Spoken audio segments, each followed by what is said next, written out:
ठरलं तर मग या मालिकेच्या येणाऱ्या भागामध्ये आपल्याला पाहायला मिळणार आहे की सायली आश्रमाची साफसफाई करत असते आणि ती ठरवते की प्रिया नावाची वाईट शक्ती या आश्रमातून जायला पाहिजे. म्हणून ती प्रियाचं जेवढं पण सामान आहे ती एका बॉक्समध्ये भरते आणि ती ठरवते की प्रतिमा त्या इथे येईल ना, जेवढं पण सामान प्रियाचं आहे ना ते तिला देऊन टाकेल. आणि प्रतिमा आणि रविराज जेव्हा या आश्रमात विजिट द्यायला येतील तेव्हा मी हे सगळ्या वस्तू त्यांना देईन असं ती ठरवते. त्यानंतर त्या वस्तू घेऊन रविराज आणि प्रतिमा घरी येतात आणि त्या रविराज आणि वस्तू पाहून त्यांना समजतं की या तर माझ्या ओळखीच्या वाटतच नाही. प्रतिमा बोलायला लागते की हा बॉक्स मला रविराज मधुभाऊने का दिला, कारण की ह्यातल्या गोष्टी मला कुठल्याच ओळखीच्या वाटत नाही. आणि रविराज बोलायला लागतात की ह्या गोष्टी तर आपल्या तन्वीच्या नाहीत आणि ह्या गोष्टी आपल्या कशा होऊ शकतात. मग ते काय ते विचार करायला लागतात. ह्याच्यात जेवढे पण डॉक्युमेंट दिले ते मला प्रतिमाला वाटत असतं की हे आमच्या तन्वीचे नाही. तेव्हा ते रविराज पुन्हा एकदा आश्रमात येतात आणि ते मधुभाऊन आणि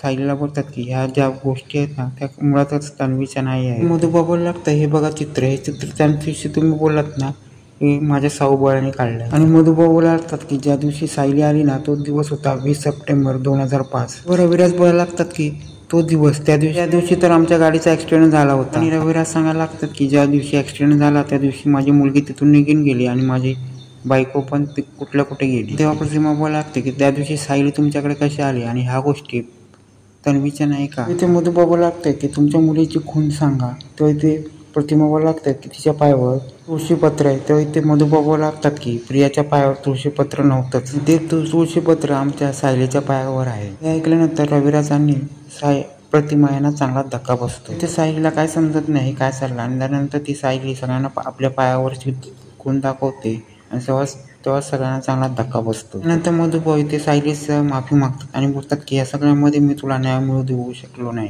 इथे प्रतिमा सांगायला लागते की तिच्या पायाच्या खून तुळशीपत्राप्रमाणे अजून एक खून आहे आणि ती रविराजांना बाजूला घेते आणि ती बोलते की तिच्या बेंबीखाली एक काळा धब्बा आहे. इथे मधुभाऊने ही गोष्ट माहीत नसली तरी ही गोष्ट सायलीला माहीत असते आणि सायलीला ही गोष्ट माहीत पडल्यानंतर त्या टायमाला सायली सांगते की माझ्या बेंबीखाली काळा धब्बा आहे आणि त्या टायमाला प्रतिमा सायलीला स्वतःजवळ घेते. प्रतिमा बोलते की तुझं किती कौतुक करायचं तेवढं कमी आणि तूच माझी मुलगी. शेवटी प्रतिमाने सायलीचं आपलीच मुलगी आहे म्हणून स्वीकार केलेला आहे आणि मधुभाऊने खूप मोठं सत्य शोधलेलं आहे. आता मधुभाऊने प्रियाला इथे काय आणलं, कशाला आणलं आणि त्यानंतर प्रियाचा पण सत्याचा उलगडा होणार आहे पुढे नक्कीच.